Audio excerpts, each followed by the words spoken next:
Assalamualaikum warahmatullahi wabarakatuh. Nama saya Syifa Zahra dari kelas 12 IPS 2. Di sini saya akan mempresentasikan mata pelajaran sosiologi yang materinya berjudul Pemberdayaan Komunitas Berbasis Kepemilikan Lokal. Yang pertama itu ada hakikat kearifan lokal.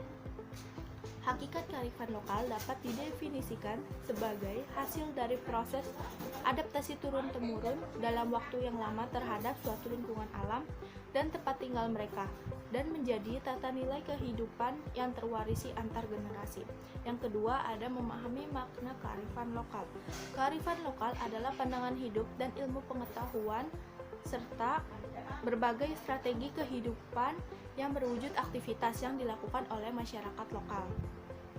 Kearifan lokal berkaitan erat dengan kondisi geografis atau lingkungan alam. Nilai-nilai dalam kearifan lokal menjadi modal utama membangun masyarakat tanpa merusak tatanan sosial dengan lingkungan alam.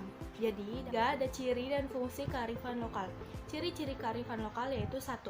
Mampu bertahan terhadap budaya luar. Yang kedua, memiliki kemampuan mengakomodasi unsur-unsur budaya luar. Yang ketiga, mempunyai kemampuan mengintegrasikan unsur budaya luar ke dalam budaya asli. Yang keempat, mampu memberi arah pada perkembangan budaya. Fungsi kearifan lokal. 1. Berfungsi untuk konservasi dan pelestarian sumber daya alam. Yang kedua, berfungsi untuk mengembangkan sumber daya manusia. Yang ketiga, berfungsi untuk pengembangan kebudayaan dan ilmu pengetahuan. Yang keempat, berfungsi sebagai petua, kepercayaan, sastra, dan pantangan. Yang keempat, ada bentuk kearifan lokal di Indonesia. Indonesia kaya akan budaya dan kearifan lokal dalam masyarakat. Suku-suku di Indonesia mempunyai kearifan lokal dan memiliki ciri khasnya masing-masing. Nyoman Sirta menjelaskan bahwa bentuk kearifan lokal dapat dilihat dari nilai, norma, kepercayaan, dan aturan-aturan khusus. Pendapat lain mengklasifikasikan bahwa kearifan lokal terbagi menjadi dua aspek. Aspek yang pertama yaitu berwujud nyata atau tangible, yang kedua yaitu aspek tidak berwujud atau intangible. Aspek yang pertama yaitu berwujud nyata, yang berupa tekstual, bangunan atau arsitektual, dan benda cagar budaya. Tekstual yaitu beberapa jenis kearifan lokal, contohnya sistem nilai, tata cara, dan aturan yang dituangkan dalam bentuk catatan tertulis, contohnya kalender, naskah, kitab tradisional Jawa. Yang kedua itu ada bangunan atau arsitektual. Konsep kearifan lokal juga terdapat dalam seni arsitektur rumah adat suku-suku di Indonesia. Contohnya pendopo Jawa, rumah gadang. Yang ketiga itu ada benda cagar budaya. Benda-benda tradisional hasil karya masyarakat juga banyak menyimpan kearifan lokal, seperti patung, senjata, dan alat musik. Yang kedua itu ada aspek tidak berwujud atau intangible, yaitu nyanyian, petua, semboyan, maupun tingkah laku masyarakat yang telah melekat sejak dahulu. Kelima, ada potensi kearifan lokal di Indonesia. Pada masyarakat Indonesia, kearifan lokal dapat ditemui dalam nyanyian, petua, sastra, semboyan, dan kitab-kitab kuno yang melekat dalam perilaku sehari-hari masyarakat. Kearifan lokal biasanya tercelam kebiasaan-kebiasaan hidup masyarakat yang telah berlangsung lama.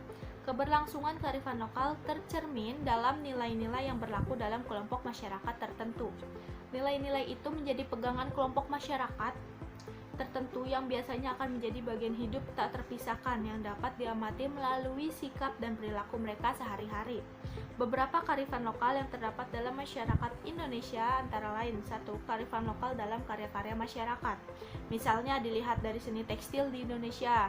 Masyarakat Jawa memiliki batik yang menjadi ciri khas dan kebanggaan Indonesia. Tidak hanya motifnya yang indah, namun tersimpan makna yang mendalam. Motif-motif tersebut berisi nasihat, harapan, dan doa kepada Tuhan. Contohnya, batik parang memiliki makna petuah untuk tidak menyerah. Hal itu terlihat dari motifnya yang berisi jalinan dan tidak terputus. Yang kedua, ada kearifan lokal dalam pemanfaatan sumber daya alam. Kearifan negara mengajarkan kita untuk tidak mengeksploitasi alam secara berlebihan. Yang ketiga itu ada kearifan lokal alam mitos masyarakat. Masyarakat Jawa dan Bali mempunyai mitos, yaitu menganggap pohon besar memiliki roh penunggu sehingga tidak boleh ditebang. Disadari atau tidak, mitos ini sangat membantu keseimbangan alam karena pohon besar menyimpan cadangan air tanah dan penyedia oksigen.